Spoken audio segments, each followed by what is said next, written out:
I pledge allegiance to the flag of the United States of America and to the republic for which it stands, one nation, under God, indivisible, with liberty and justice for all. Heavenly Father, thank you for the opportunity to meet together today. We thank you for each and every one who is here. We praise you for the countless ways you have blessed us, and we place this meeting in your hands. May we be filled with your fullness of God. In Jesus' name we pray. Amen. Amen.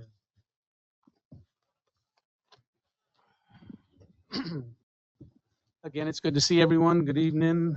Good evening. And we'll go ahead and call to order the workshop. Yes, sir. And turn it over to you, Pilar. Maybe prior to doing that, and I don't know if we have it on here officially, but it would be appropriate to recognize Mr. Roy down here on the end, our newest director, Roy Rodriguez. Roy, welcome, and glad to see you. Glad to have you here. Thank you. Pleasure to be here. Happy to be here. All right.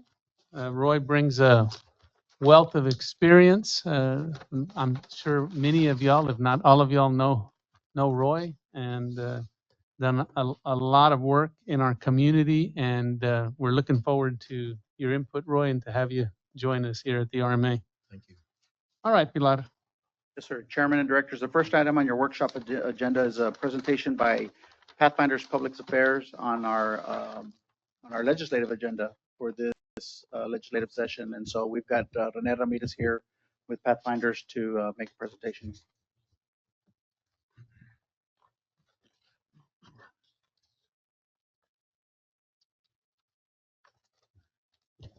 Good to see y'all. Welcome. Thank you. Glad you're here. No, it's a busy time, but We're honored.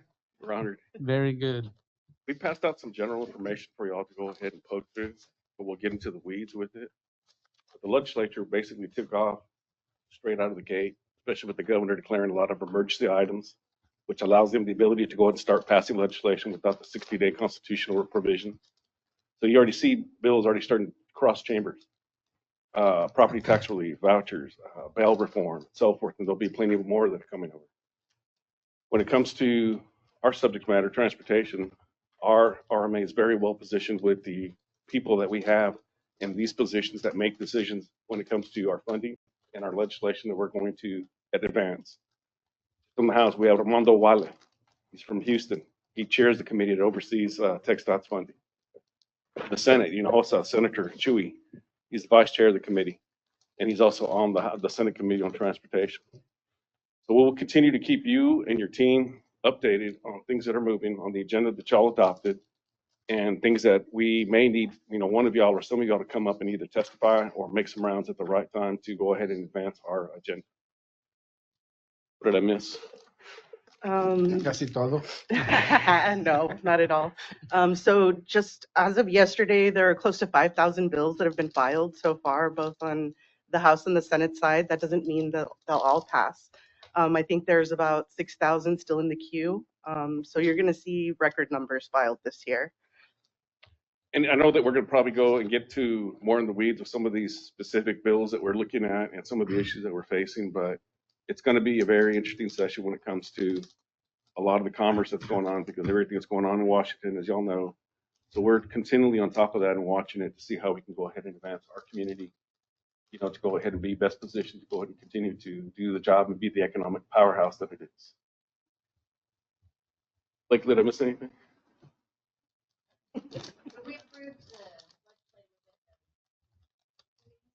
Yeah.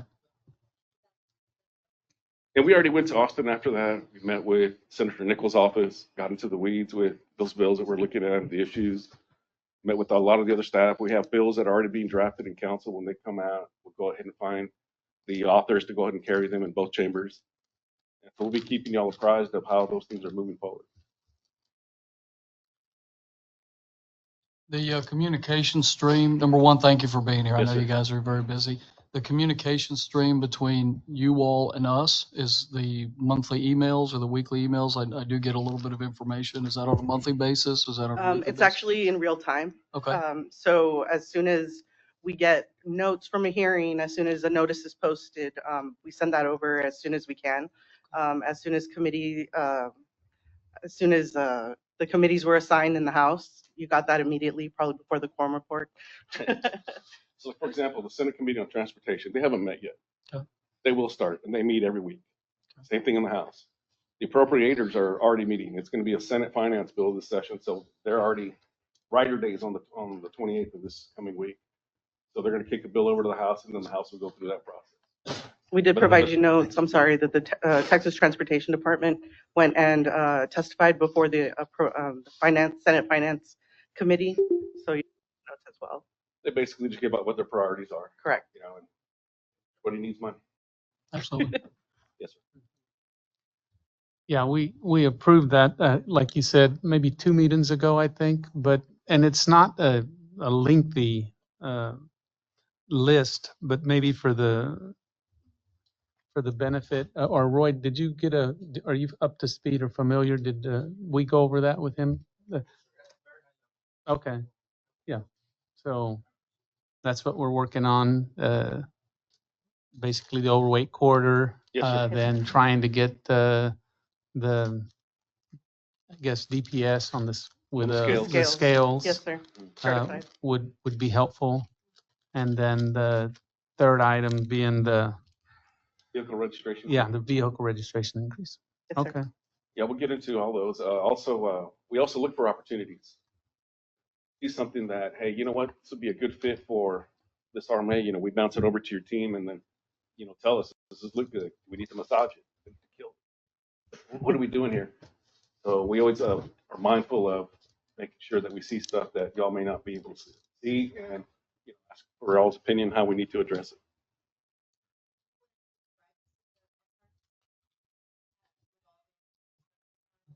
And a little bit, I think. Yes, that's going to be interesting.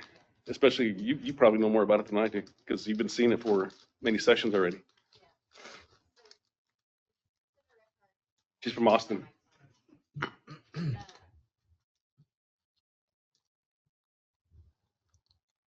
Oh, there you go. Sorry. Senator Eckhart from Travis County has filed a bill that would allow RMAs to use surplus revenue as a revolving fund, kind of like the state does with the infrastructure bank. So when we first put this together for her in Travis County, it was because so many of the smaller cities within the county, in the surrounding county, have a hard time accessing federal dollars.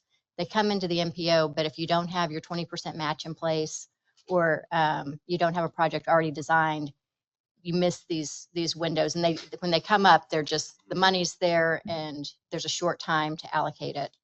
And so that's a bill that she's put forward again this session, I think. They've tried a few times, but anyway, instead of making it Travis County specific, they're making it broader to all RMAs. And what we do with a piece of legislation like that, if you and your team agree, is that we'll go and offer any support to, you know, what can we do to help you advance this bill? Very good.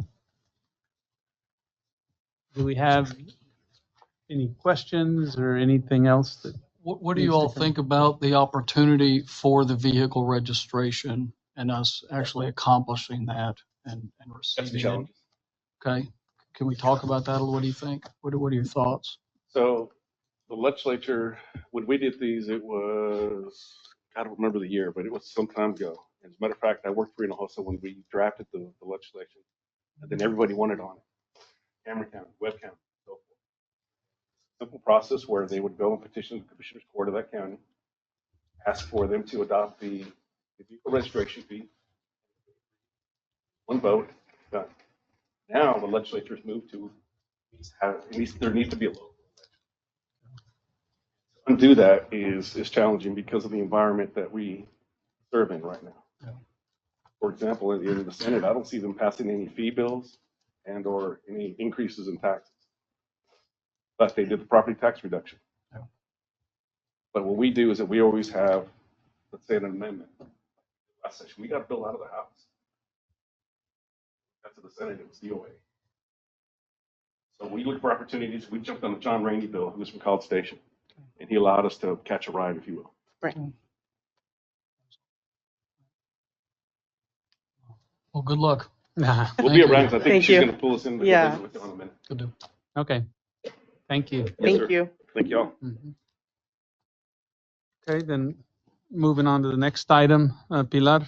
Yes, sir. The next item on your agenda, Chairman Directors, is a presentation by Hilltop Security on authority project financing. We have Richard Ramirez and Colby Eccles with Hilltop Securities, and they will be making a presentation to the board. Welcome, gentlemen. Yeah. Thank you, Pilar. Mr. Chairman, directors, good evening. I think there's a book on the dais there for each one of you. Okay.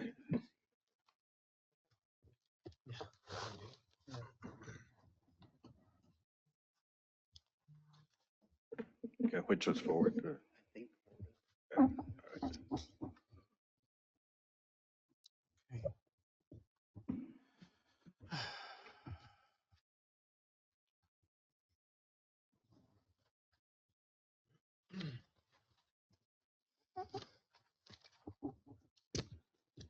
Okay, great. So my name is Richard Ramirez. I'm Managing Director at Hilltop. Been there for 17 years, 37 years in the business. And so we've been your financial advisor since around 2008.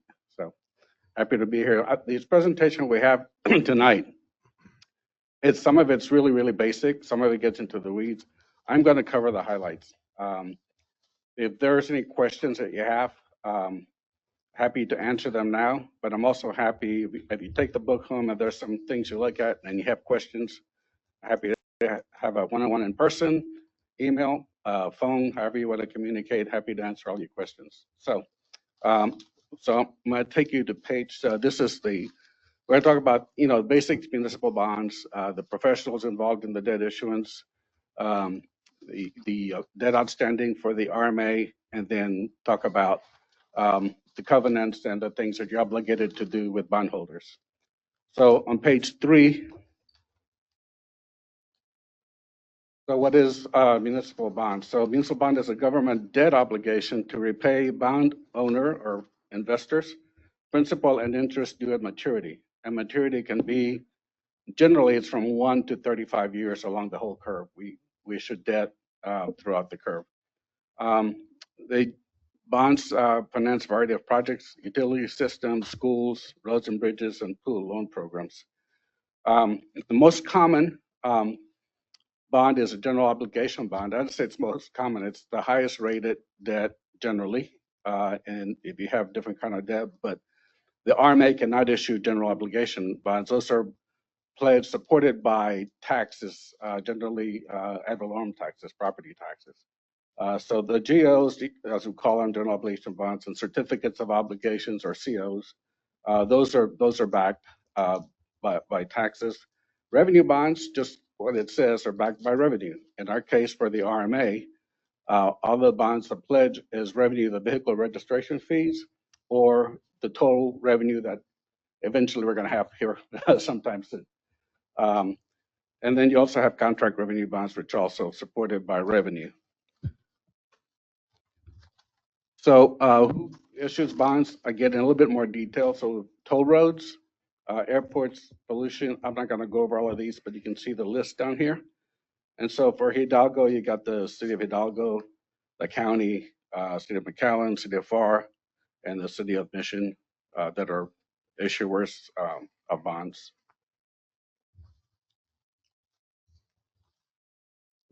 So then talk a little bit on page 5 in terms of tax supported, which I just mentioned, or the general obligation debt, and it's supported by full faith and credit of the issuer. Tax supported debt generally carries a lower interest rate than revenue bonds because the city, county, whoever can raise taxes, but in a toll road situation like we have, it's hard to raise either toll fees, you get a decrease in revenue, so solely dependent on revenue. So it's a little bit riskier obligation, but nonetheless, they're good investments. Of course, general obligation bonds require approval by the voters in most cases, except for certificates of obligation that don't, but generally it does. And then, like I said, the RMA does not have taxing power, so we do rely on the revenue side, if you look on the right side of the page, that's kind of pretty much the idea here in terms of revenue bonds.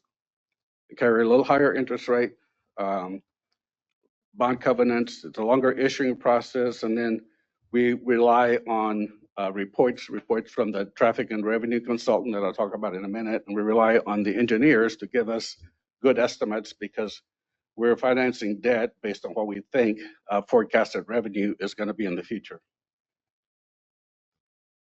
On page 6, this is where I'm going to hit the highlights because this is the issuing process that we use in terms of structuring the financing, looking at terms. We get underwriters in place. We go through the rating agency process to rate bonds, prepare, and then we file what we call a preliminary official statement, the POS. The POS basically tells the investor everything about the RMA. And then we conduct, once we file that, we post it, let investors look at it. Then we market the bonds. The underwriter sells the bonds in the market. And then we're not really done. We close, but we still have ongoing responsibilities through continuing disclosure. So every year, the RMA has to file a continuing disclosure with the MSRB, their EMA system, and I forgot what EMA stands for, electronic something. So that, we constantly have to go through, and then the RMA is reviewed every year by the rating agencies. We have to file reports, annual disclosure. Your audit has to be filed. So it keeps investors apprised of how you're doing and how they're, how much risk they have in their portfolio by owning your bonds. Again, like I said, this is a lot of info, but if you have any questions, I'm happy to answer them. What is the largest risk factor that a viewer, a reader of the continuing disclosure would measure our risk level or change our risk level? Well, the biggest thing is the revenue forecast.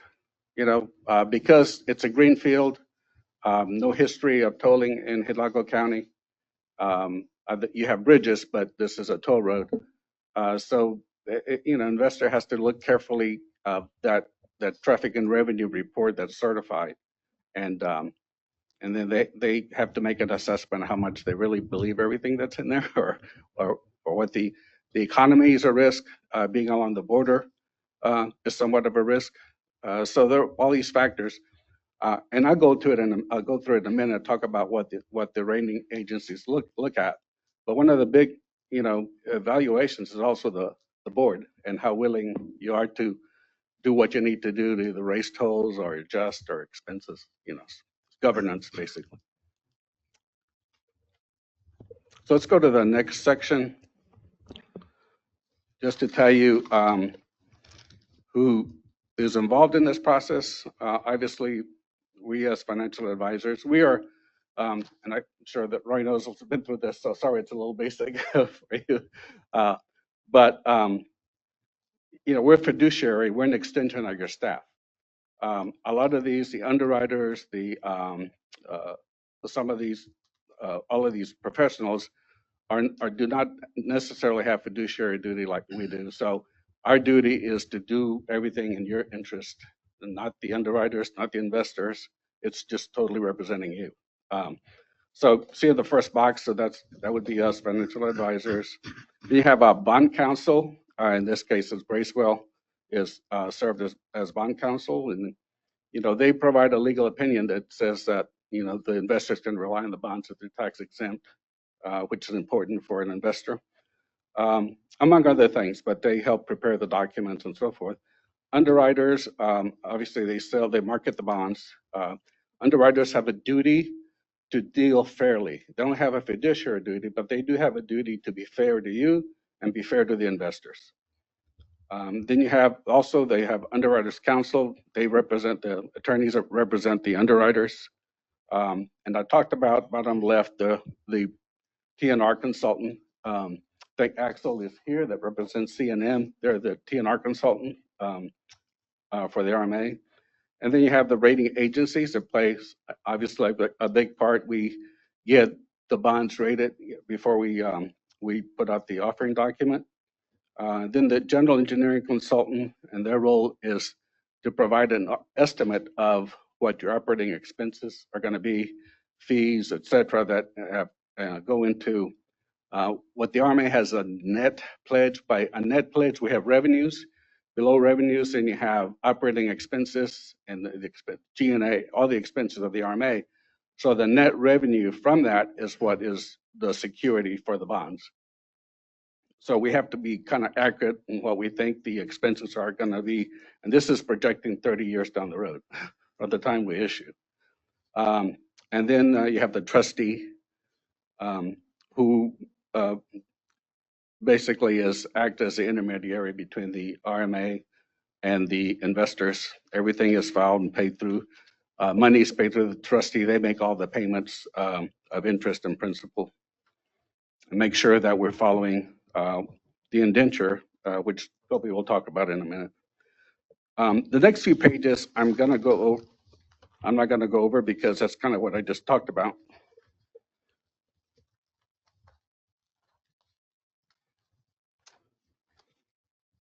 Quick question. Yes, sir. Do you use all three rating agencies? We do not. Okay, good. We use Standard and Poor's and Moody's. And that's just what I'm about to talk about now on page 14.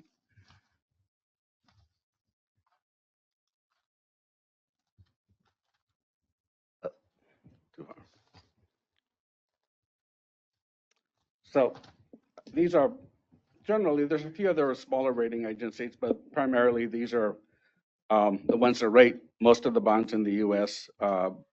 Moody's and Standard & Poor's are the, I would say, the largest and most common. Fitch is close, but for our purposes, we have used Moody's and Standard & Poor's to rate the authorities' bonds. They rate the willingness and ability to pay. And here are the four categories that they use for rating purposes. It's the governance, management, the financial plan, debt position, how much debt do you have versus your revenues. Then they also pay a lot of attention to the economy, the local economy. On the next page. What economy, local, state, or national? Well, all of it, but they focus because it's the users of the toll roads and how people are willing to use toll roads. So they focus on the local economy first in terms of ability to pay debt, evaluate whether you're going to meet your toll revenue forecast.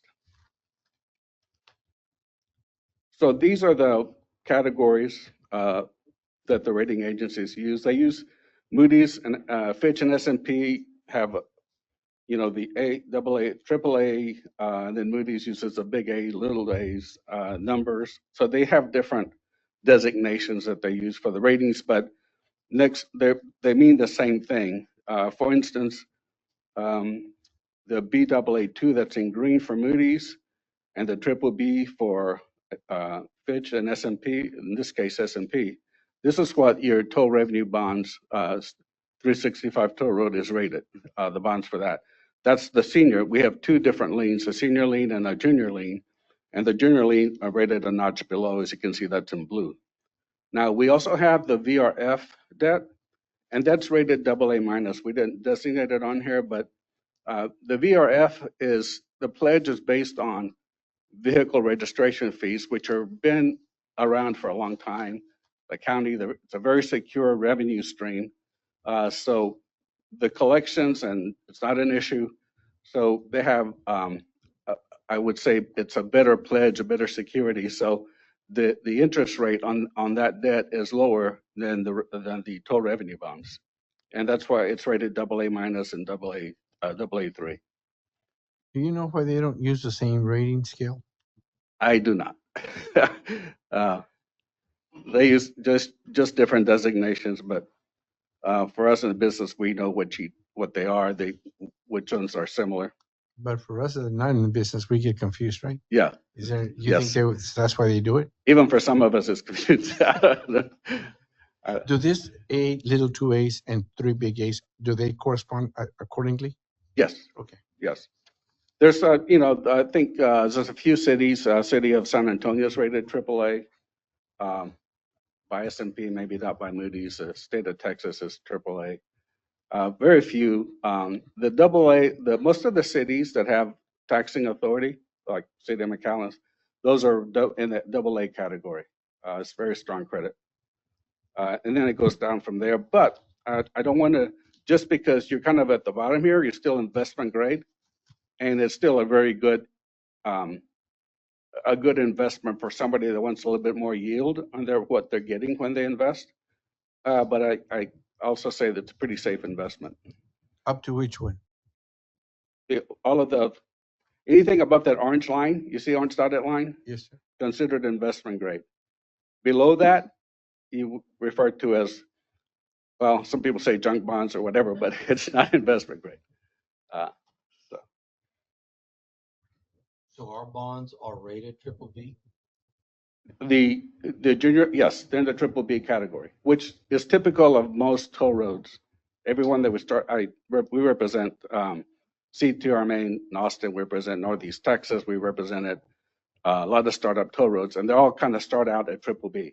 Now, as you revenue, if you start collecting once it opens, you start collecting and your debt coverage gets better, then the ratings will increase. Like CTRMA started at BBB minus, and now they're A minus. So it's just a time. If you look at the revenue, it's kind of what we call a hockey stick. It kind of goes like this up because it's just need time. The road needs time to mature and to make sure it's producing the revenue that it's supposed to produce. So this is like when you go ask for credit and they ask you for your credit rating. Yeah. And you don't have a credit rating because you don't have any credit.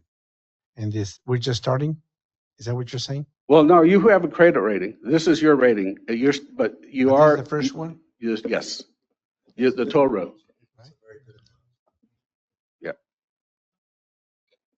I'm going to turn it over to Colby. Richard, real quick, Yes, sir. I just have one question. How would, let's say hypothetically, how would a lawsuit during the construction period delay construction delays, possible lawsuits, things like that affect our rating? And when would it affect it? Would it affect it immediately? Would it affect it on an annual basis? If you went into a lawsuit, I don't know, let's say January 2025, would you not be affected until they look at the project and update it until 2026? How does that work? It all depends on how things in terms of I use the RMA, for example. You have a project that has opening. If you have a lawsuit and it impacts the opening day, if say it's 6 months, probably not an issue, but because you have the VRF that supports the debt as well, and so you have the overweight fees coming in. That's been very, very helpful. So you're kind of safe for a while, but if you delay opening and there's a big judgment against you, whenever you have an event that's material, we have to report it through that EMA process, through the MSRB, as I mentioned. You also have the annual review by the rating agencies, or if they see something, they could just call and say, hey, we have a question, and we have a review right there on the spot, So it all depends on how serious things are, but that's kind of what we monitor to make sure that, we have plenty of backstop, either cash or really good revenue like you have for the overweight fees as well as the VRF. Mike, are you talking about us getting sued or us suing? No, I'm just talking about in a maybe some type of interruption in the construction. Just seeing how that would affect if something happened and that we had massive delays in construction, which I'm not saying we do. I'm just hypothetical. That's why I said hypothetical. Yeah, we have some runway for that, but obviously you don't want it to go too long. Absolutely. Yeah. Absolutely. Thank you. And just to add to that, the rating agencies have a very long memory as well, unfortunately. Mr. Chairman and Directors, Colby Eccles with Hilltop Securities. I'm going to start going into a little bit more specific to the RMA. We will go into the history of the debt, if I can figure out how to do this. on page 17, there we go. So since inception, the RMA has issued 7 series of debt for a total of about $380 million.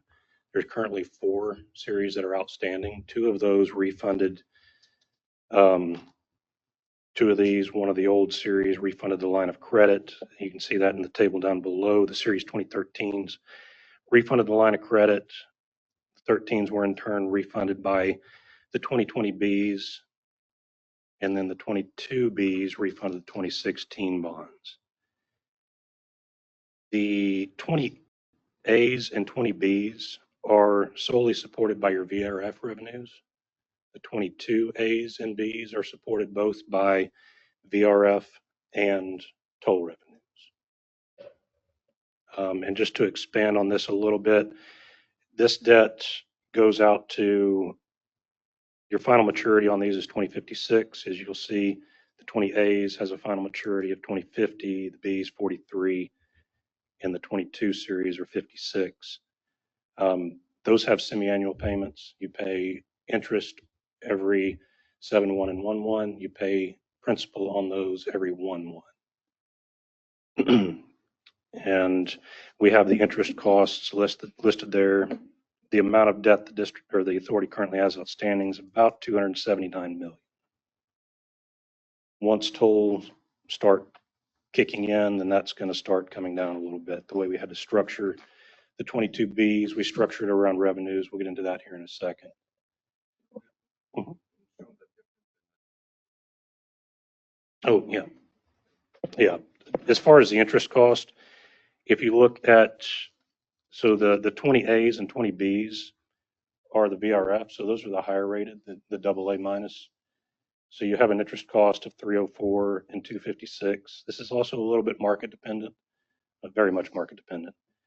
But then you have your 22 As and Bs, which were issued with the BBB and BBB minus, and the difference is 100 basis points or 1% to 140 thereabout between those series.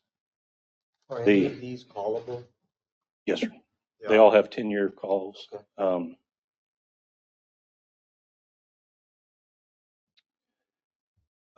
Where was I going with that? Had something else I can't remember. Okay, going to the next page. We're graphically displaying what the debt service looks like for the VRF bonds. The dark blue is your 22 Bs. We structured those towards the front end of the curve. The 20 As are a little bit further out. This is what we consider on the front end to be a level debt service. You know, the VRFs are pretty steady, so we just structured it around the existing collections. Going to the next page, you'll see the toll road bonds. These were structured around the revenues and O&M expenses that TNR consultant and the general engineering consultant provided to us. So you see during the early years, 25, 26, 27, it is relatively low. And then as we get out, the debt service starts to increase. It is based on those revenues that are assuming that the board increases toll rates over the life of these bonds. This is on an increased toll percentage. We're increasing tolls. Increasing tolls and also increasing usage as well. So but yes, tolls and usage. Okay. Not the rate of the toll, but the overall volume. The rate of the toll. Okay. Yes, sir. You know what that percentage is? I want to say How it's much, like 2%. Is it like in 2041, what's our expected toll rate? It is, but it's like a 2% increase every. 2%. Okay. Okay. Yeah. We assume. Yes. Thank you. Kobe, Yes, sir. just in layman's terms, on page 18, the shows the last green column at 12/31/2050, and on the following page is 12/31/2056. The difference in those years? I'm sorry. Why the difference in those years? Yeah, we issued 35 years to be able to fund up the project. The 365 is for the construction of the project. So we did that around the toll collections and to allow a little bit more time to, we can push it out, we can issue a little bit more to be able to fund up the project.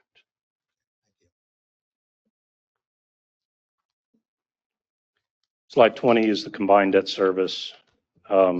21 has the revenue projections that we discussed in gray and blue. You'll see on the background, kind of the bar chart, those are the revenues that were projected. We are escalating the VRF revenues by about 2%. And the toll revenues are assumed to increase by about that same percentage as well. But one thing that you see is the importance of the VRF revenues. It is about 25% of your total revenues, but as a percentage of how much the debt service is paid for by the VRF, it is closer to 50%. So that's a very important revenue stream for the authority.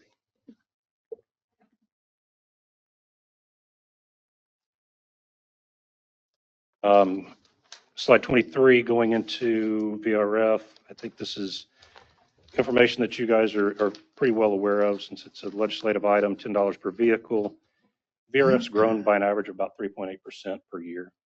So it's been a very, very good source of revenue for y'all. As I mentioned, the 22 A's and B's are partially paid for by VRF. The 20s are fully paid for by VRF. Slide 24, we go into historical collections. Pretty much every year, with the exception of 2, VRFs have increased. Year over year, 23 to 24, it was about 1% increase.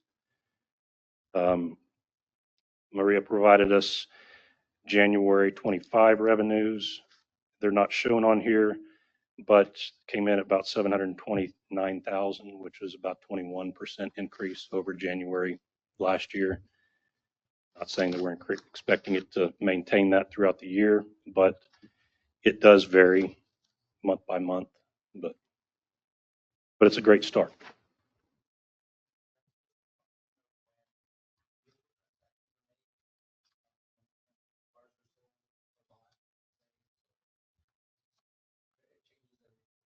Yeah. It hasn't changed. The actual amount has never, that's not changing at all. It's the quantity of numbers. Yeah. Yeah. So you said we had a 21% increase this January from last? Yes, sir. That's to Pharr's point, it's timing. And the chair is asking that has to do with volume, not necessarily the price increase? There is no price There was- increase. So that's what we're asking? Okay.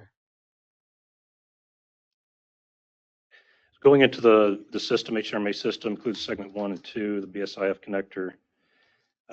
We created a master trust indenture when we did the SIB loan back in 2016.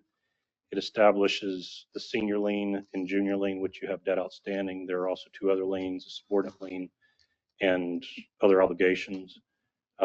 There's currently no debt associated with those bottom obligations, bottom liens. Issued 3 series, the SIB loan, the 2016 SIB loan, and the 22 A's and B's. Richard touched on this earlier. This is the flow of funds that was created by the indenture. The important thing to note on this is that the debt is paid for. There has a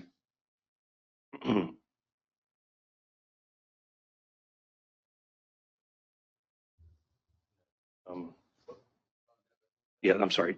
It has a net revenue pledge. I apologize. I'm showing my age. So the revenue fund comes in, you receive your revenues, the VRF, the overweight fees, toll revenues. It first goes to pay for the maintenance and operation of the system. Want to make sure that the toll road can continue operating so that you can pay the debt. After paying for the operations, then it goes to paying debt.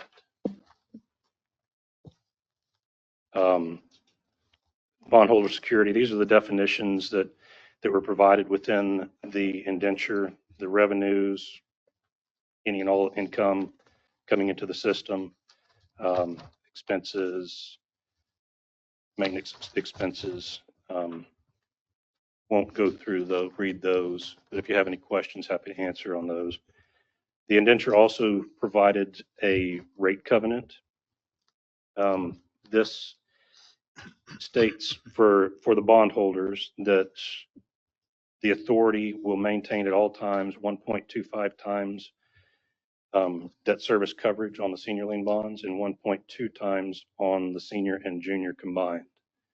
So you have to maintain revenues in such a fashion that after accounting for maintenance expenses are 1.2 times above the debt service requirement for that year. There are reduced covenants for the junior and the other obligations as well. Additional bonds test, if you plan to issue any additional debt, you have to hit 1.2 times coverage. That is important to note. And with that, I think we are done. If you want to be really bored, you can read the regulatory disclosures. Just touching on the coverage, I want to make sure everybody gets it, is that if you have $120, that's revenue, your debt can be $100, so you get 1.2 times your revenue over your debt. Richard, what are the estimates project us to be out?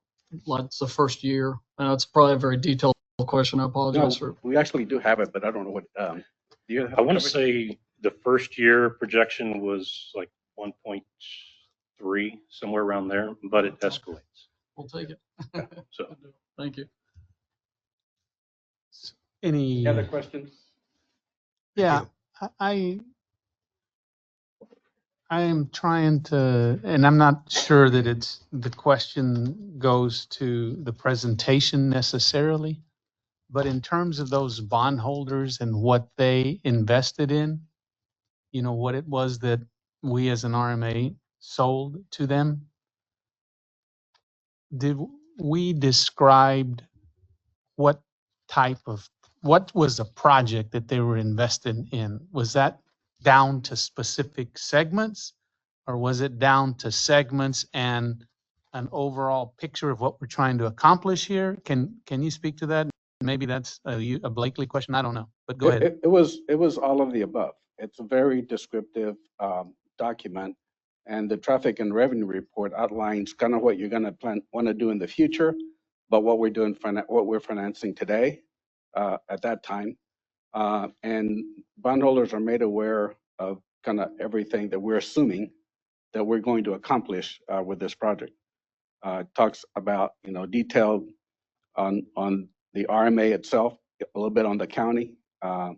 So I think they pretty much have a full picture of the RMA and what all the plans are, what the strategy is. Mm-hmm. We talk about IBTC, we talk about all of the surrounding roads in the area and how they could impact the tolls, any competing roads.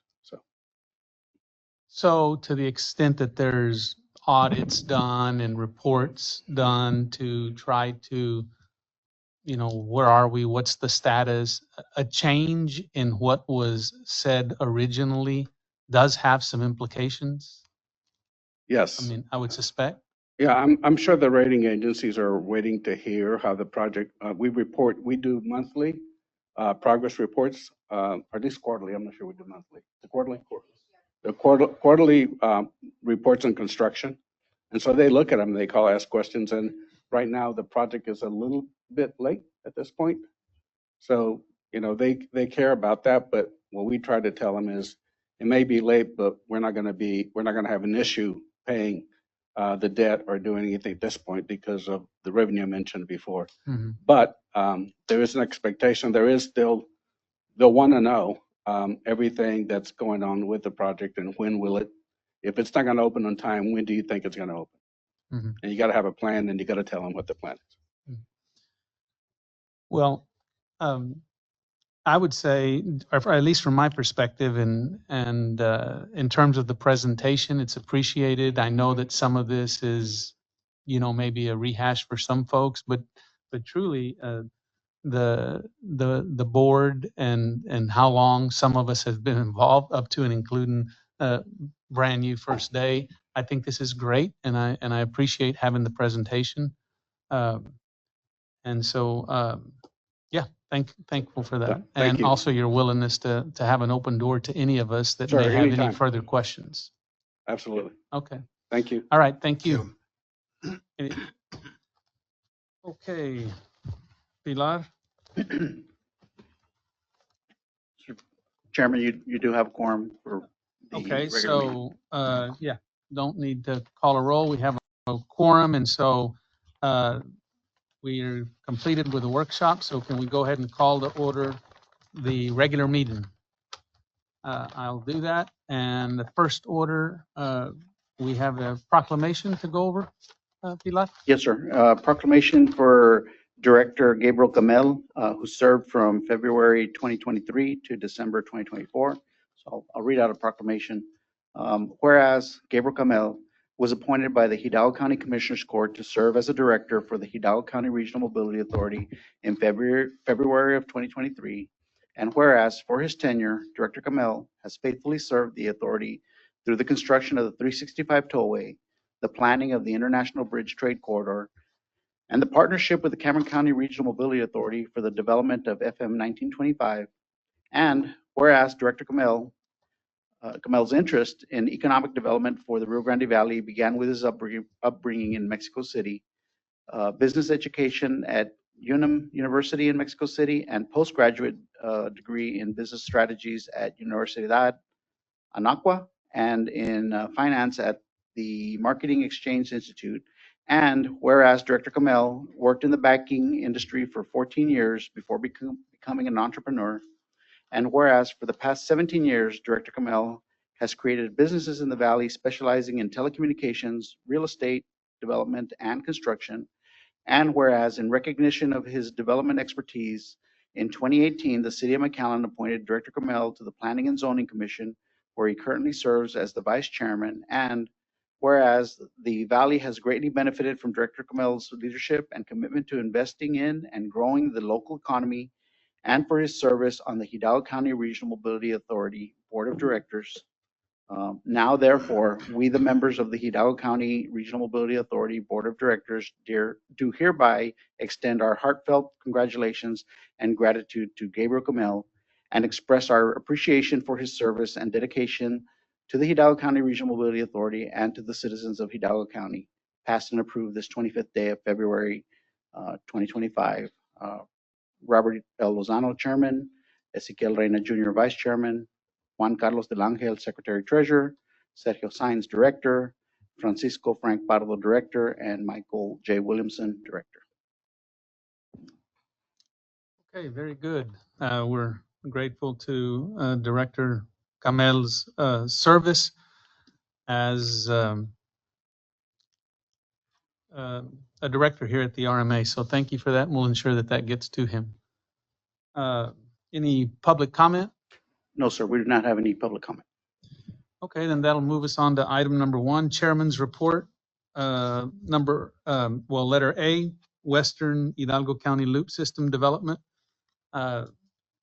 Directors and staff, people present, you are aware that the RMA, we have our strategic plan that we have passed. As part of our strategic plan, the Western Hidalgo County portion of the loop is something that's on our strategic plan. You know that prior to your chair that sits here today, somewhere I think around August of last year, there was a request to the RMA from the county concerning the western portion of the loop. The request being that they, had an interest in wanting authority to move forward with that portion of the loop. We responded, first met with the county judge and several stakeholders of the Western Hidalgo County on or about November the 13th. That was probably the very first thing that I participated in as chairman of the RMA. Basically, the communication there, from my perspective, was not just asking for an opportunity to get up to speed and better understand the request and what it is that, what are the implications. We responded somewhere, we being in a written letter somewhere around mid-December. That led us to a meeting that most are aware of, but if not, to make sure everyone's aware, somewhere around mid-January, or specifically January 13th, we met where we proceeded to take into consideration what was being requested and put forth what we believed was the best path forward, I guess. We listened to what it is that they were trying to accomplish, what the request was. And at this point, as chair, I felt more able to properly represent the RMA. I felt a better working knowledge of all the stakeholders, and I proceeded to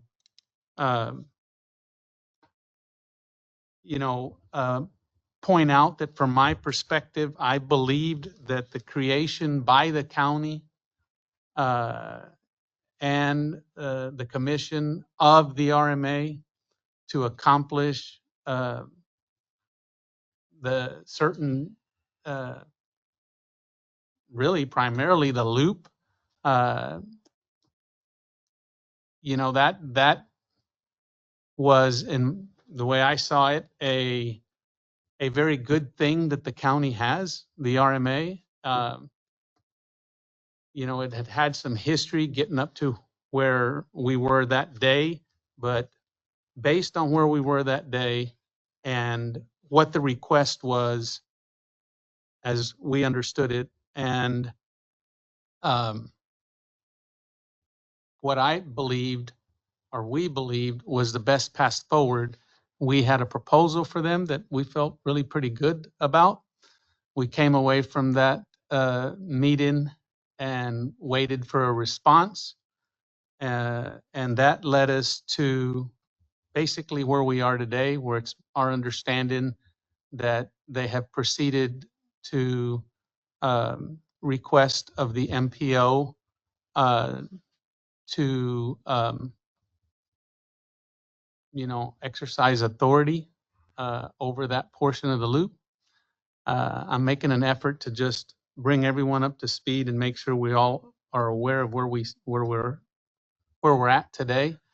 And that's what I have to report on the western portion of the loop. You will see, and I asked staff to put something together in terms of what our position is as the RMA. From my perspective, I believe that the RMA's single focus of the transportation projects that are going on or will be going on, this is what the RMA is for, and feel very good supporting that. And I'm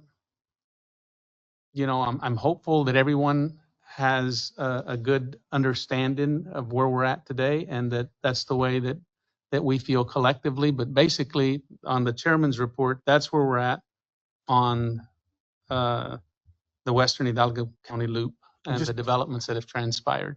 I do call on staff to say if there's anything we need to add or if I'm off on any of that. No, sir, Chairman. I just have a question, Mr. Chair. When you say exercise authority of the loop, what does that mean? Well, my understanding is that uh, who's going to do the project, basically? So I'm The not exactly county? what your position is. That's my whole point. What do you mean by exercising authority of the loop? Them or us or jointly? I'm not sure what you meant by that.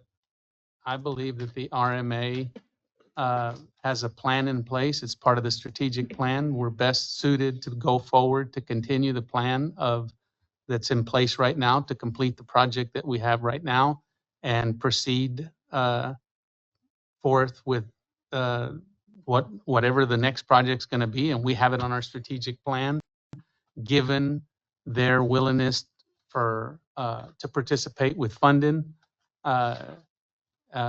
And all the factors considered, we believed that that would be good to move forward in that direction, but that the RMA would be doing that, and that would be our next project. Have we been able to define those lines at all? I'm not sure where we're at. As far as projects, Director? Yeah. So the strategic plan that we adopted in December of 2024 lays out our priorities on No, I development. understand that, but where are we today? Today, you've budgeted money to start environmental clearance process for the projects in the order that we've shown on that strategic plan. What the chairman is referring to is participating with other entities in the county to accelerate the timeline on some of those projects. I understand that too, but what participation specifically are we talking about? Whether it's monetary contribution towards the project costs or through in-kind. And that's my question. Have we been able to define those lines? No, sir, Okay. we have not been. We have. Are we just trying to go forward as some type of assistance and maybe the concept? Is that what it is? Well, no, we're proposing to go forward with developing the projects. Yes, sir. And at this point, we have a framework that we've laid out to the stakeholders out there, the County of Hidalgo, the City of Mission, the City of Edinburgh, proposing that we partner to accelerate some of these projects. And we're optimistically waiting to hear back from them. So we're just in the discussions with them to Yes. see how they want to participate, Yes. if any? Yes, if any. Has this been done in a formal document or is it just verbal? It's a formal document, yes. Thank you. So related to that topic, item A, any other questions? Okay, that's what I have to report on that. We also next we have an election of the vice chairman and secretary treasurer for the RMA. Yes, sir. And so presently we have Vice Chairman Reina, Yes, sir. and we have Director Del Angel. Del Angel as Secretary Treasurer. Yes, sir. So Chairman and Directors, as required by the bylaws, we're required to have an annual election for the Vice Chairman, the Secretary, and the Treasurer. It's actually 3 positions. However, the bylaws do have a provision that allows the board to combine the Secretary and Treasurer into one position. And so historically, the board has elected to combine that position and have one person serve. And so basically they open up the floor for nominations annually and vote on a chairman, a vice chair, and a secretary treasurer. And the procedures for that are we act on it now. Do I Yes, sir. hear any nominations, volunteerings? It looks like our vice chairman. Volunteers. But are you good with that, Mr. Reina? Are you step? I see a nomination over I here. nominate Mr. Zeke Reina for vice chairman. Okay, we take these one at a time then. Is there, We're doing jointly, I guess. yeah, do we have, and then we'll do secretary treasurer together. Do we have a nomination for secretary treasurer? I make a motion that Carlos Del Angel be continue in that position. Okay. Do I hear any other nominations for either of those positions? Hearing none, is there I've got a motion, and that was for vice chairman And then we have a secretary treasurer motion. You're making that, and then you'll be the second? Or we need seconds. I'll make a second on both motions. Okay, very good.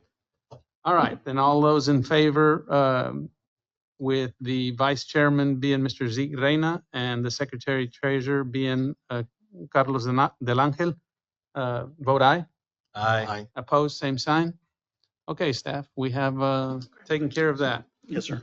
The next item that we have is item number C, and I'm gonna turn it over to staff, but basically this is an award that's been presented to the RMA by the Texas Society of Professional Engineers. It sounds like something fun and exciting, so tell us more about that, staff. Yes, sir.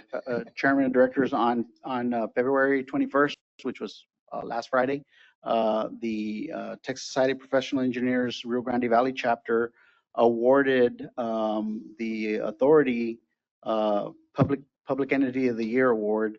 And this is for any public entity that performs outstanding work in the engineering field. And so we were awarded, our agency was awarded that award for the 2024 year. And then the criteria behind it is, and this is a statement that the TSPE gave us. This reflects the RMA policies and implementation aligning with the core values of the Texas Society of Professional Engineers.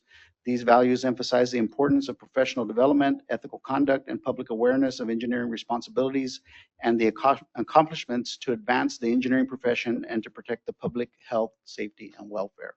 And so that's what basically we were judged on, and we were awarded this award. And it's the first time in the authority's history that we've received this award.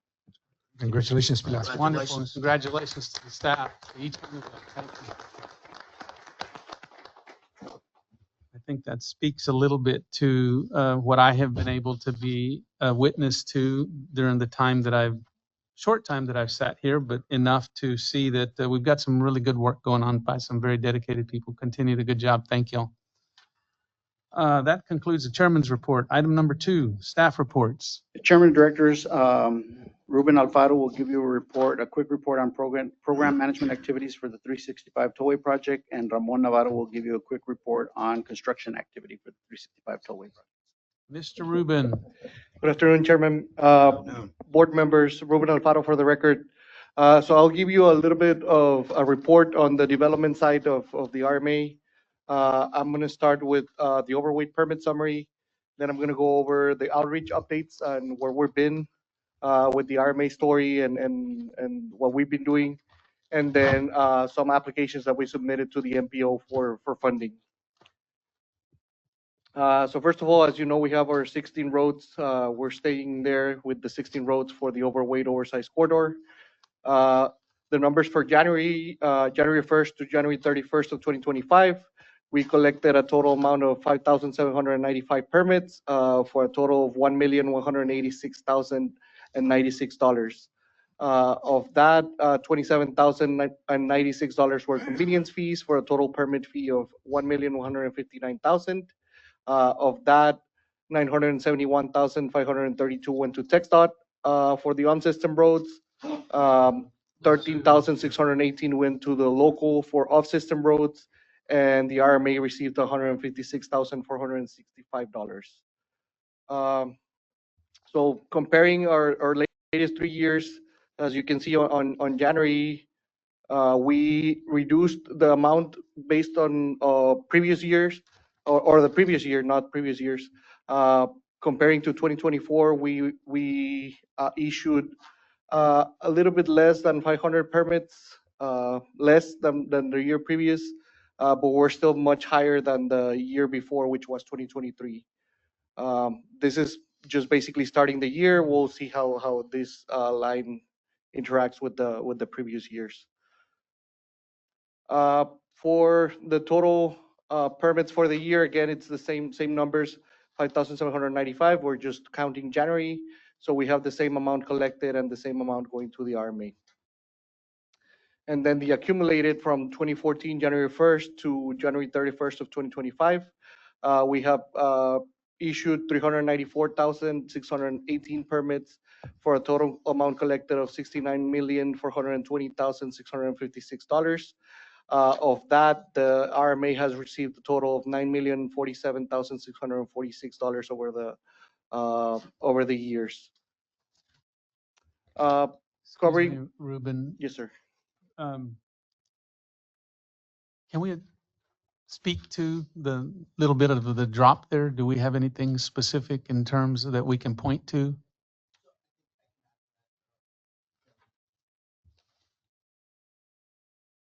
Is our number one commodity is produce. Our number two commodity is fuel. And produce is seasonal, and typically after January, we take a dip in permits issued, and that's primarily due to the growing season ending, and that's historical. Typically, we don't dip under prior years, but aggregately, we're above the prior year's permit fees. Even though we took a dip for the month, aggregately, we're still ahead. Okay.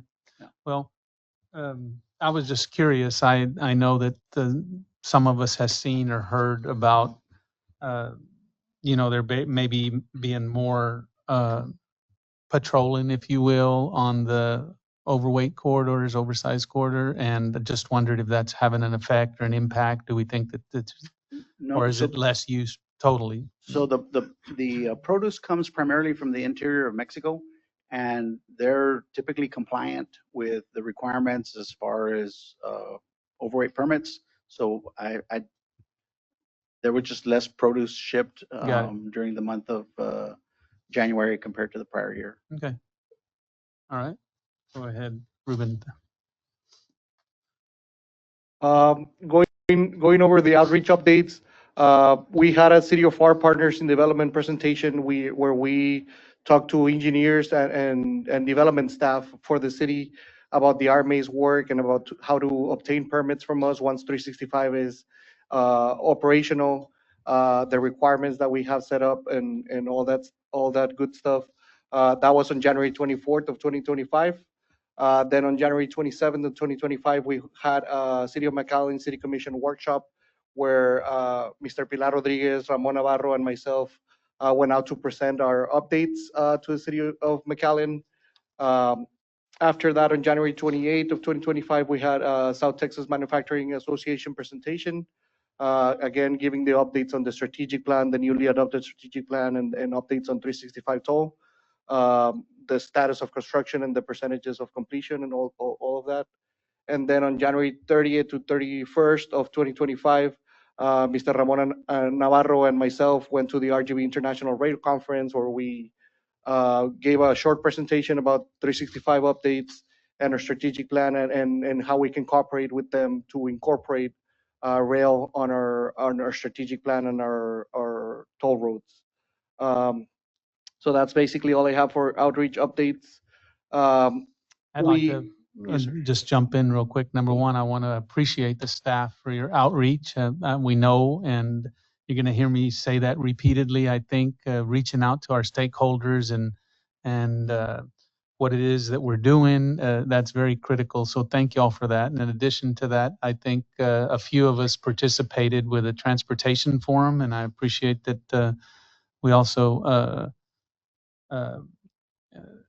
did that as well, which Correct, I think is gathering up very good information and trying to bring it back. So the more we do that, the better off I think we'll be. So thanks again for that. Correct. Okay, next. And then finally, just updates on funding applications. We have submitted an application for planning funds. The RGB MPO had two line items available for funding. One of them was the Unified Planning Work Program. They had $77,000 available, and then the Transportation Planning Studies funding available for $1.9 million. We did apply for both, requesting funds for a Pell study. For the West Loop, in one of the applications, we applied for half of the 1.9 million, and then for the East Loop, we applied for the other half. So these applications were submitted on February 6th, and we're still awaiting what the MPO is going to decide on award, right? So what we applied for is a Pell study, and it's basically a collaborative and integrated approach to transportation decision-making that considers environmental, community, and economic goals early in the transportation planning process. And we use this information to and analysis to inform the environmental process. So with this, we would be able to advance on the routing studies, the route studies to define much better the right-of-way that we need to acquire and the location of those routes. As we know, we have lines on a map right now. These route studies with this planning money will be able to have a more defined route for these roads and probably be able to request that right-of-way from cities or developers with a more concise information. Ruben, Yes, sir. do you know if anybody else within the area in the valley is submitting for that 1.9? Yeah, well, we got information that they did apply, some others, but that hasn't been released publicly. But there's other applications for this funding. When will they be awarded? They haven't said the date that they'll be awarding. I believe there's going to be a commission to review these applications, and then after that they're gonna make it public. Yeah. And then additional to this, we're working on an RFQ, request for qualifications to get consultants to submit their qualifications to work on the environmental clearance for the projects that we have in our strategic plan. We should be pushing out this one soon. It's going through staff review right now, legal review. Once that's completed, we're gonna post to request those qualifications and move forward with these projects. In regard to that request that Ruben's speaking to before the MPO, you're probably aware, but the MPO meets tomorrow, and I certainly plan to attend, and I've asked staff to attend as well, and to answer any questions or be prepared. That's a request, and we want to get behind it best we can so that it'll help position us for what it is we're trying to accomplish on our strategic plan. Correct. Oh, And very we will good. be there. All right, ¿qué más? That's all I have. All right, thank you Thank for your you. report. Any questions? Other questions or comments? Okay, thank you. Next. Good evening, Chairman, Mr. Directors. Ramon. I'd like to point out that Mr. Rodriguez is a professional engineer, and he will have PE after his name from here on out. That correction will be done and carried out and executed appropriately. For the record, my name is Ramon Navarro, and I'm the Chief Construction Engineer for the Hidalgo County Regional Mobility Authority, for the record, and be providing you a brief update on our construction projects. As you know, we have the main priority project is 365 Toll. This is a mega project that goes from the port of Anzalduas to the port of the city of Pharr port. It's approximately 11.5 miles long, and we currently have 3 projects in construction, all affiliated with this project. The first being the wetland mitigation site project. This is approximately 23.2 acres of anticipated wetland that we will be creating man-made. It's about 1.2 miles south of Granjeno. And this was awarded to MitRes LLC Services for approximately $5.8 million. To date, we issued the notice to proceed on September 16th of 2024 with 180 calendar working days. Substantial completion is due March 20th, and they are going right along with the schedule. We've got a couple of outstanding items on there, and that is the upgrade of AEP's power line going out to the well. Hopefully we can have that tied up by the end of the month, which is Saturday. They can go out there and repost the poles. We do have energy and power out to the pump. It is working at the well site. It's just that they fear the generators or the capacitors, et cetera, need to be upgraded, and AEP will be performing that. Secondly, we have one pending outstanding item, which is the Schedule 80 fencing that goes around the well. They were saying that material is not readily available. I've been telling them they've had 180 days to get that material, so we're working collaboratively with them on getting that posted and put up around the well. Other than that, we can see the totals for the project.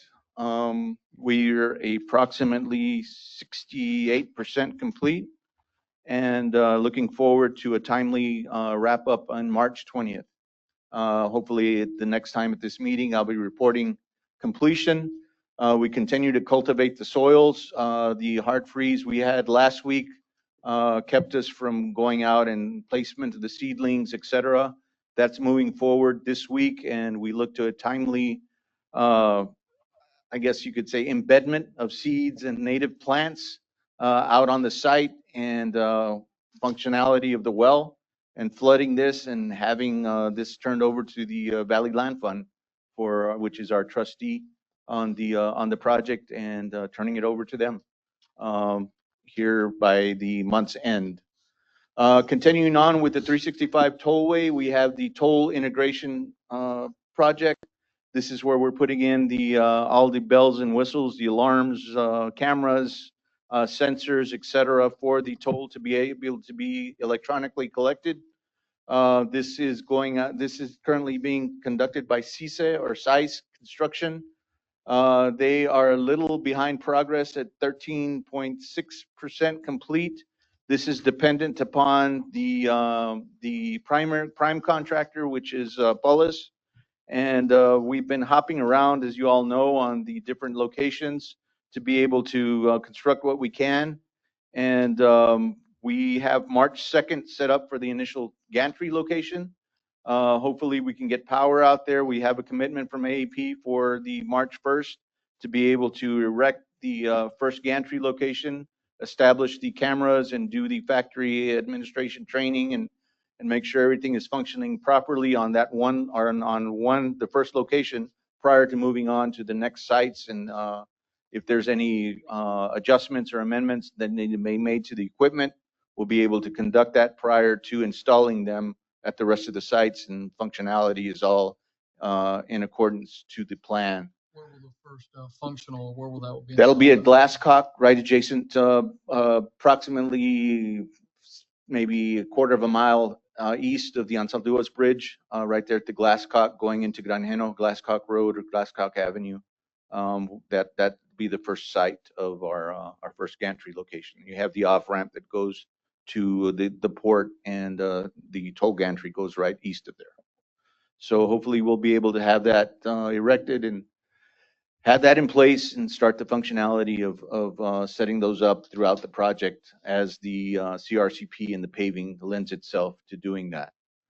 Moving on to the 365 toll project. As you know, we issued notice to proceed to Pullis Construction on February 15th of 2022.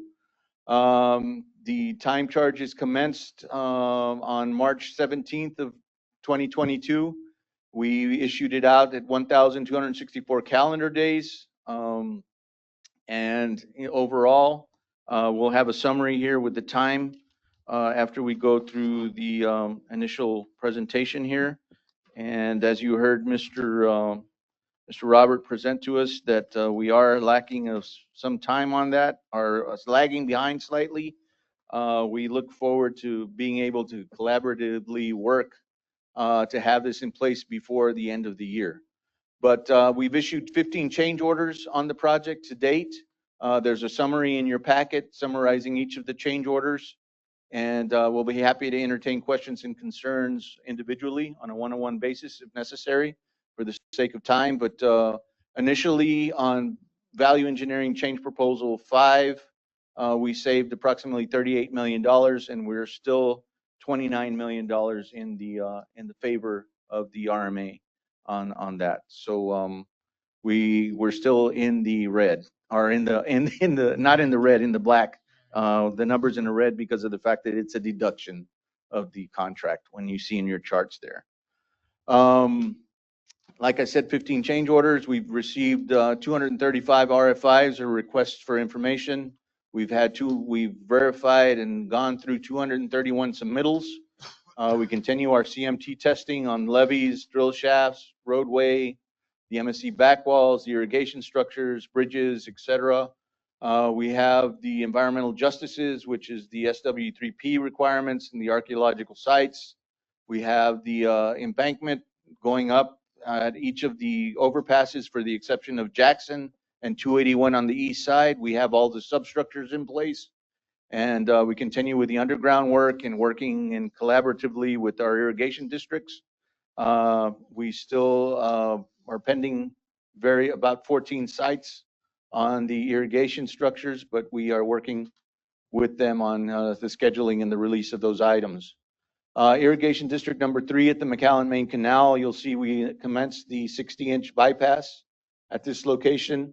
This needs to be terminated and completed before March 31st, as per the specifications, to enable us to move on with the San Juan Main Canal bypass and work in that area.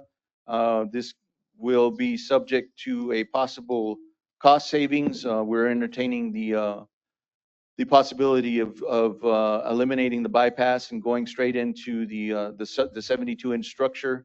We need to work closely with the Irrigation District 3 on that and see how we can save time and money on that particular location. Moving on to the line placement, we continue working the sub-bases, sub-courses of the roadway, which is line placement and cement-treated base. All along in all these pictures, you're going to see a lot of drainage pipe, those along the side of the road. These are all irrigation crossings and locations where we do need to place that underground prior to placement of these concrete paving. We continue working on crossings with the retaining walls at Jackson. Excuse me, on the repetitive issues. And here you'll see the pictures of Thomas and I Road. We do currently have this intersection closed. This is the first of the 7 cast-in-place manholes that were required of us that we change ordered out last month. This is at Thomas and I Road.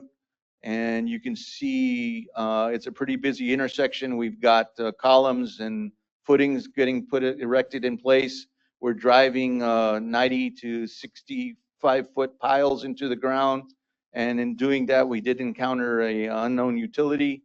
We did quickly address that, and it's been completed.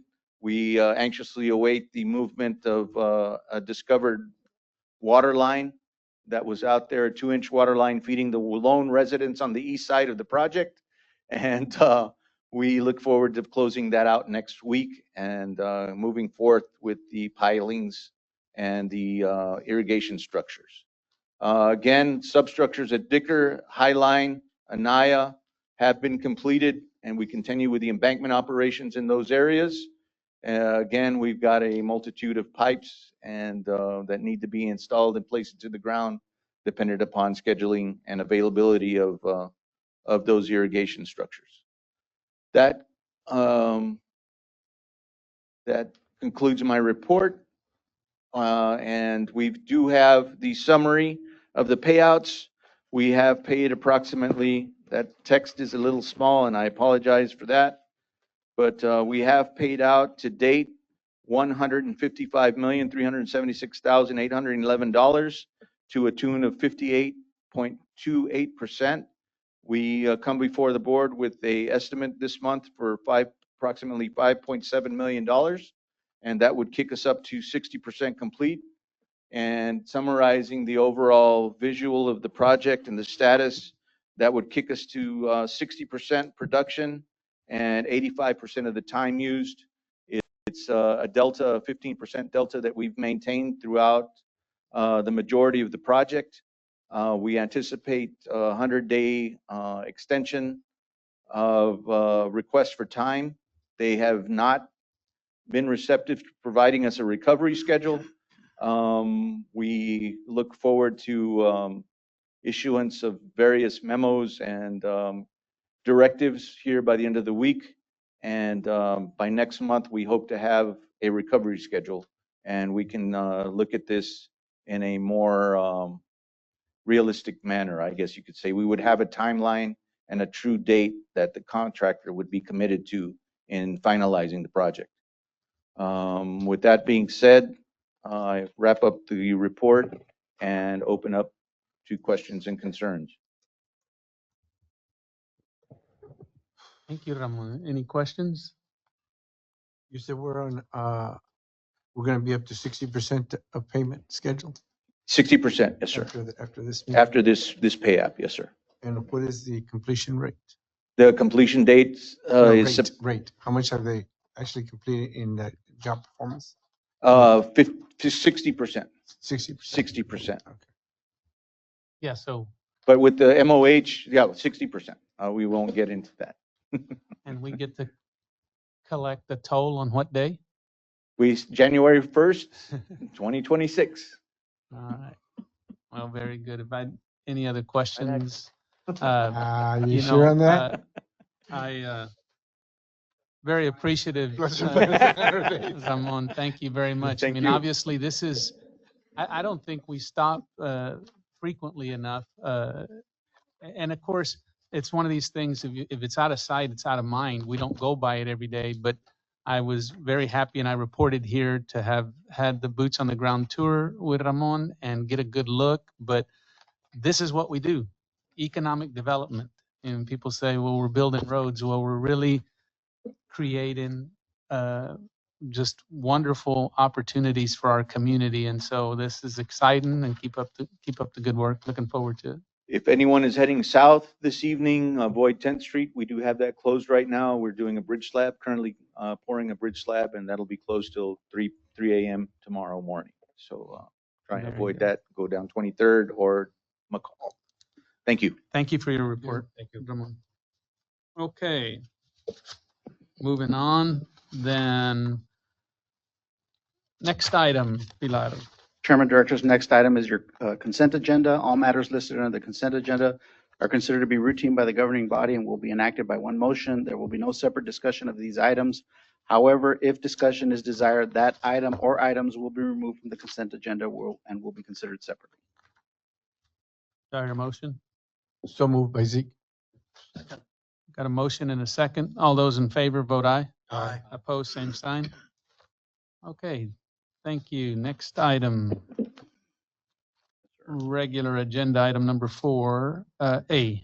Yes, for a resolution 2025-10, consideration approval of work authorization number 1, the professional service agreement with Astor LP for the Phase 1 report to TxDOT and Federal Highway Administration for the 365 Tollway Project construction material testing. Chairman, Directors, if you recall, we awarded a contract to Astor. This is work authorization number 1. This is the forensic testing and verification testing we have to go back and do for the construction material testing lab that lost their certification. And so this is to get the plan put together so that TxDOT and FHWA can sign off on the plan so we can commence with the work. This work authorization is in the amount of $167,000. Staff recommends approval. 160 or 70? $167,000. Do I hear a motion? Or any questions? Well, we don't have a choice. We have to do it, right? No, sir, we Yeah, have. to so do moved by this. Zeke. Second. Got a motion and a second.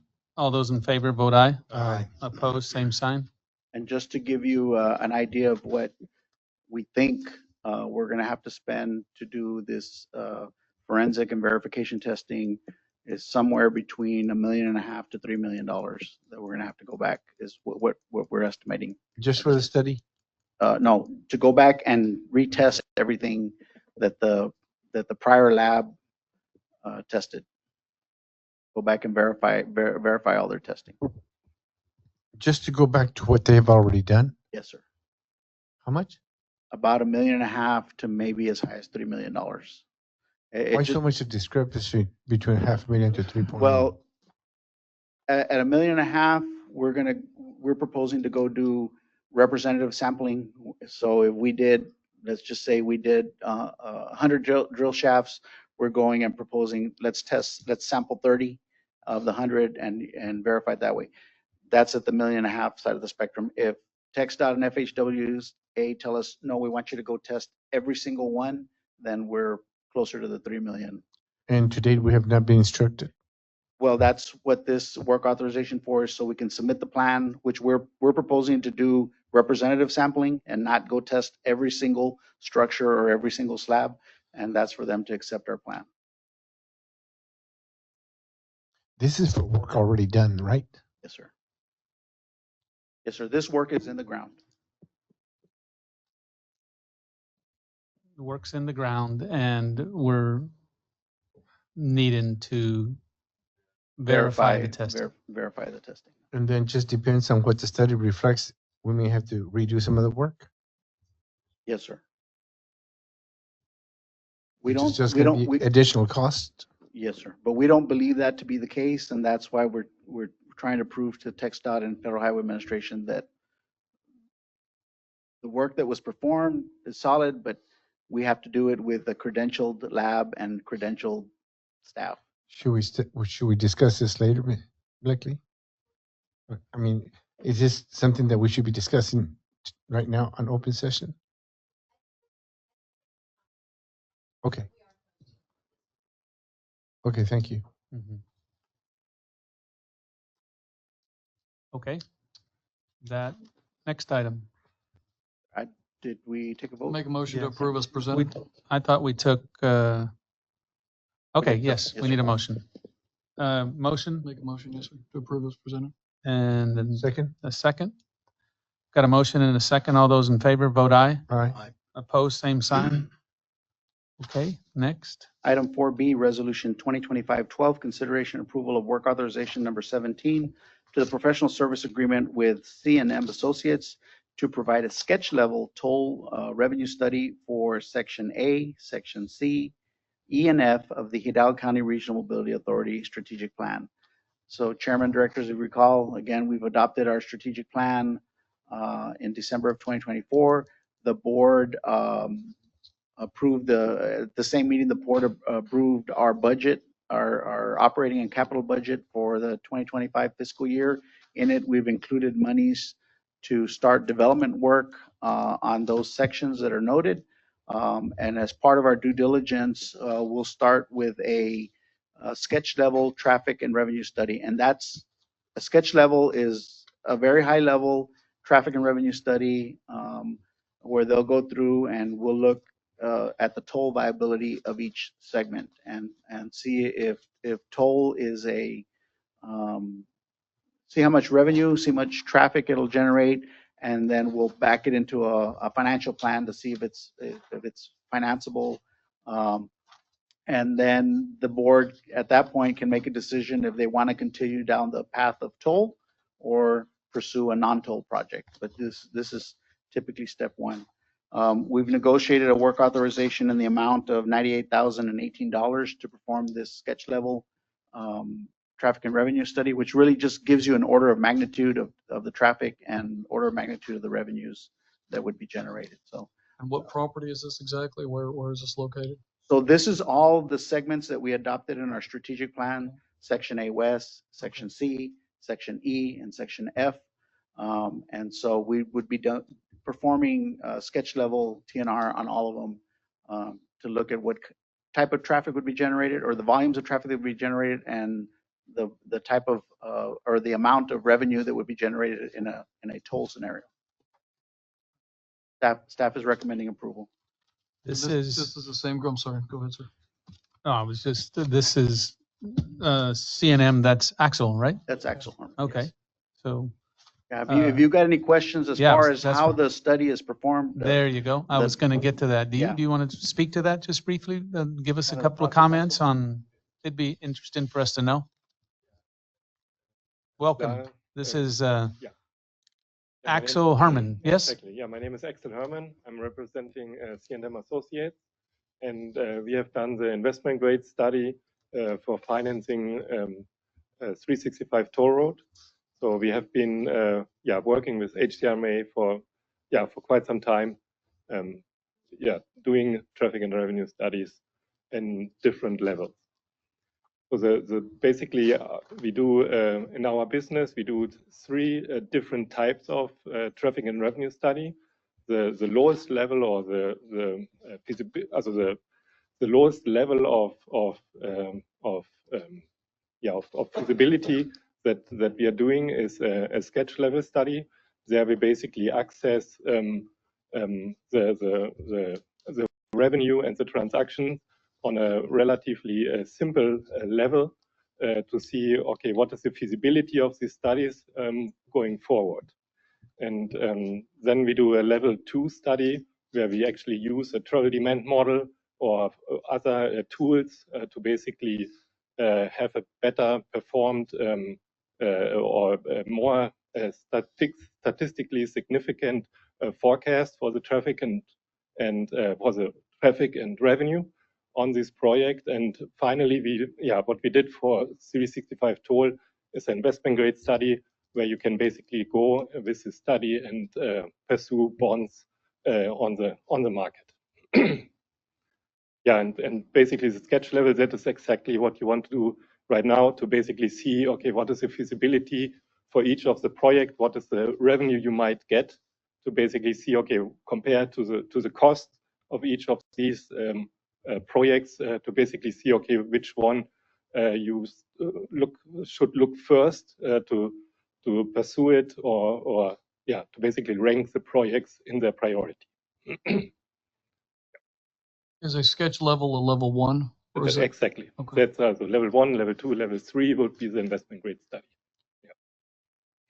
We get credit when we move from level 1 to level 2 for our level 1. Just No, teasing. no. Obviously, the work you're doing can be used for the following levels. Yeah. So, for example, if you do a level 2 and you use a travel demand model, that can be basically used then for the investment grade study. So these are kind of things that build up on each other. Yeah. Very good. Thank you, Axel. Okay. I appreciate very it. much. Okay, so staff's recommending. Do I hear a motion? So move. Second. We've got a motion and a second. All those in favor vote aye. Aye. Opposed, same sign. Motion passes. Next item, item C. Item 4C is Resolution 2025-11, consideration approval of a contract amendment number 18 to the professional service agreement with C&M Associates to increase the maximum payable amount for work authorization number 17. Chairman, Directors, if you recall, when we have a professional service contract, it's a two-step process. First, the board approves the work authorization with a specific scope and tasks in it. And then we increase the maximum payable amount of their contract after the work authorization. So this is to increase their maximum payable amount for the contract for the work authorization you just approved. So that takes their maximum payable amount from $1,029,163 to $1,127,181.20, which accommodates the $98,018 you just approved. Staff recommends approval. Do I hear a motion? Make a motion as presented. Second. I've got a motion and a second. All those in favor vote aye. Aye. Opposed, same sign. Okay, next item. 4D is Resolution 2025-13, consideration approval of supplemental number 4 to work authorization number 8 with HDR Engineering to provide construction inspection services. Actually, this is construction support services for the 365 Tollway construction project. HDR is our general engineering consultant. If you recall in the presentation by Hilltop Securities, we're required under our agreements with the Texas Department of Transportation as part of our $155 million grant, we're required to have program management, and we're also required to have a general engineering consultant. HDR is the consultant that the board has authorized for the authority.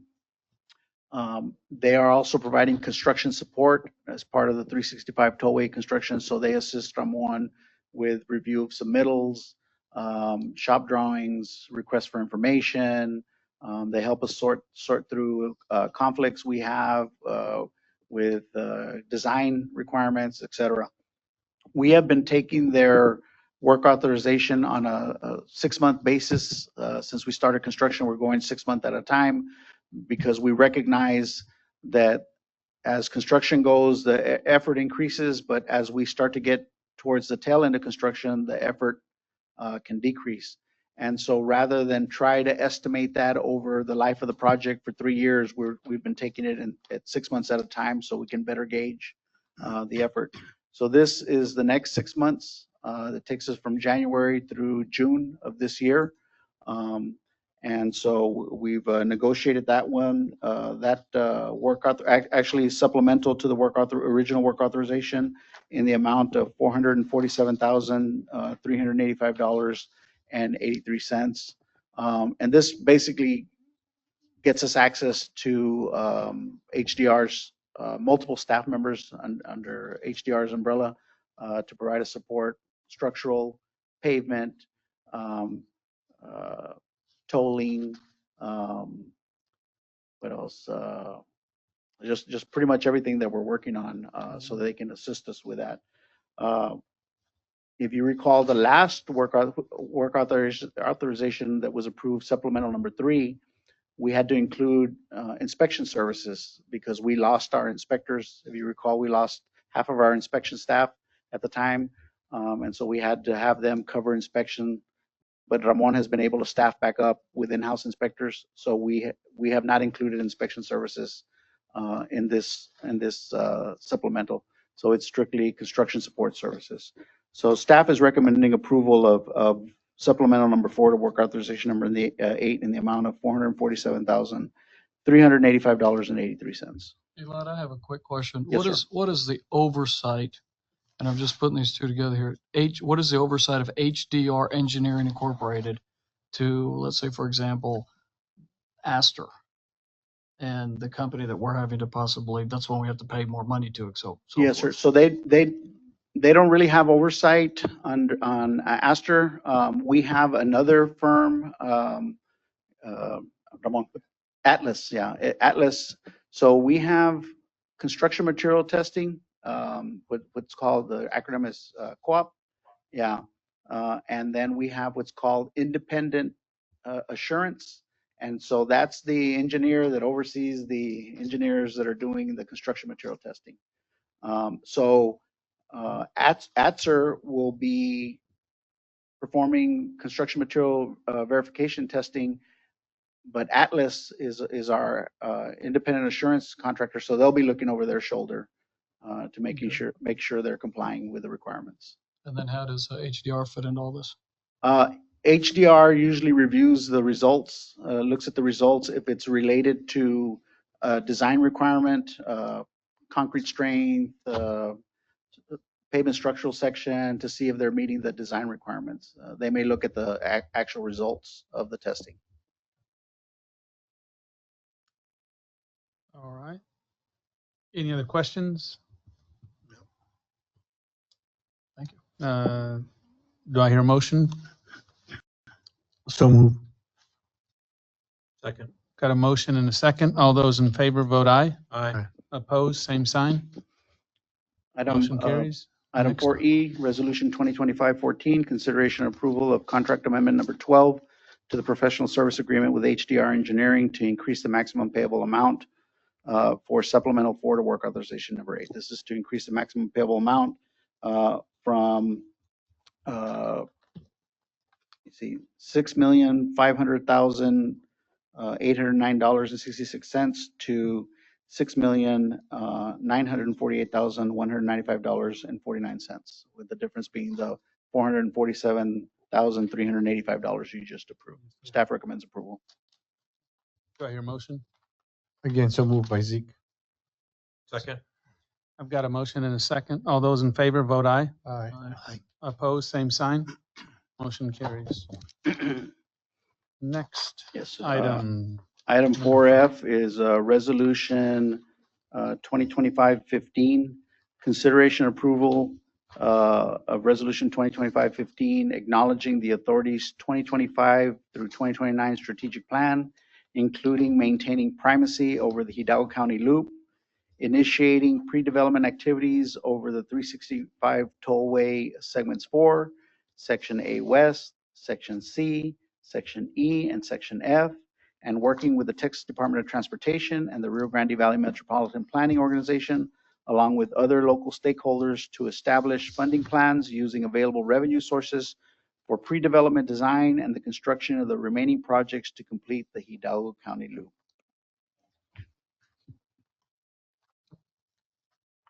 I don't understand this, may I ask? Yes, yes. I don't understand this resolution. What is this about? Isn't this our job?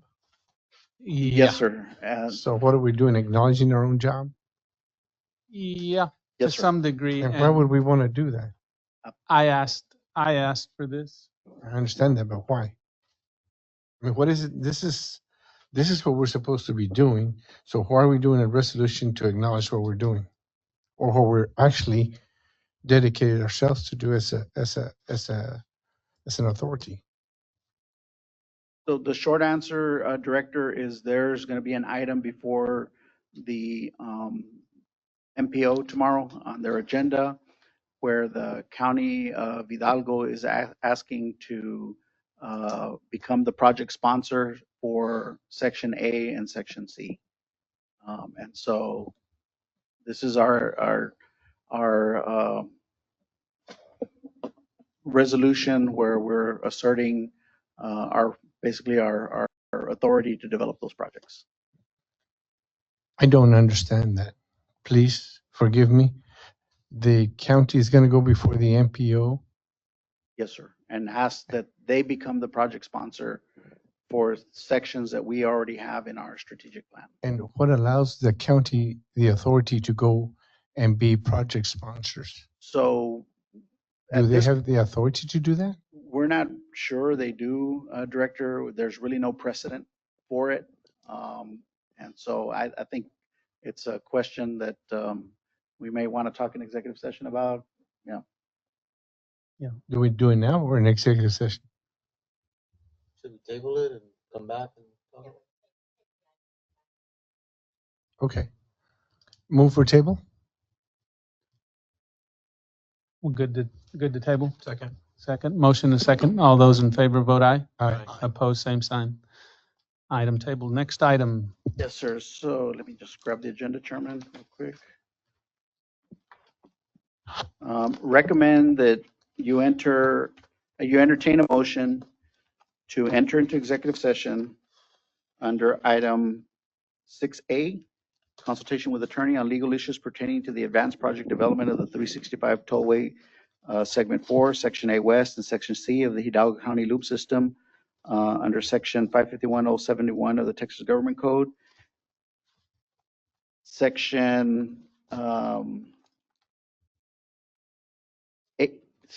6B, I'm sorry, 6B, consultation with attorney on legal issues pertaining to statutory requirements for the Board of Directors under Section 551.071 of the Texas Government Code. 6, let me see, K, yes, 6K.